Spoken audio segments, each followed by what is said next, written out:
ব্যাপারগুলোতে আমাদের রাজনৈতিক দলরা প্রত্যেকে ঐক্যমত পোষণ করেছে।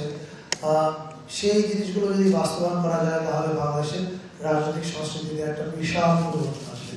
ফলে আমি মনে করি এটাই সবচেয়ে বড় আয়োজন, কারণ এই জুলাই সনদ হচ্ছে আমাদের ভবিষ্যৎ। আমরা আমাদের ভবিষ্যৎ হাতে নিয়ে কালকে সংসদ ভবন দক্ষিণ প্লাজায় দাঁড়াবো।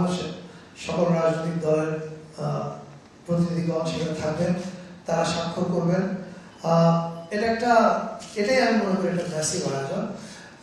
এছাড়া অবশ্যই রিয়াজ ভাই যেরকম বললেন যে সমাজের বিভিন্ন শ্রেণী পেশার মানুষজন অবস্থিত থাকবেন।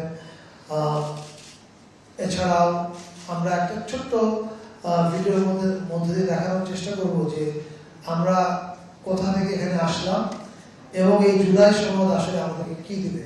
কারণ সাধারণত অনেকগুলো ধারা আছে, এটা মানুষের কাছে পৌঁছানোটা আমি মনে করি এটা খুব গুরুত্বপূর্ণ কাজ। তো আমাদের কাজ আসলে আগামীকাল শেষ হবে না, মানে আমার মন্ত্রণালয়ের কাজ অ্যাকচুয়ালি আগামীকাল শুরু হবে।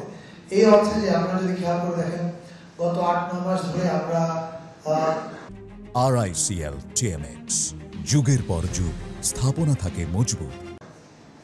16 বছরের দুঃশাসনের নানা দিক নিয়ে অনেক ডকুমেন্টারি করেছে, যেগুলো টিপিক্যাল সরকারি ডকুমেন্টারির মতো না। সরকারি ডকুমেন্টারি সাধারণত 10,000-20,000 লোক দেখে, এগুলো রিচ আনবিলিভেবল। আপনারা নিজেরাই জানেন এটা সোশ্যাল মিডিয়া ইম্প্যাক্ট কি।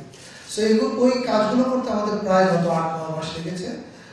আমি নিশ্চিত আমরা নির্বাচনের আগে যে কদিন আছি, এই জুলাই সনদ আমাদের মানুষের ভাগ্যে কি পরিবর্তন আনবে সেটা নিয়ে আমরা অনেকগুলো কমিউনিকেশন ম্যাটেরিয়াল তৈরি করবো, যাতে মানুষ সহজে বুঝতে পারে যে আসলে এই সনদের ইম্প্যাক্টটা কি হবে তার জীবনে।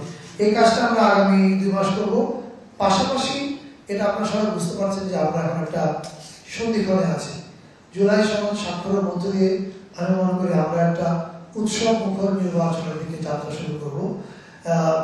ফলে আমরা দুইটা কাজই আমাদের পাশাপাশি চলবে। একটা হচ্ছে জুলাই সনদ কি করে আমাদের জাতির ভাগ্যে পরিবর্তন আনবে, সেটা আগামীকাল স্বাক্ষরের পরেও এটা নিয়ে আরো অনেকগুলো কমিউনিকেশন ম্যাটেরিয়াল তৈরি করা, পাশাপাশি একটা উৎসব মুখর নির্বাচনের দিকে যাত্রা নিশ্চিত করা।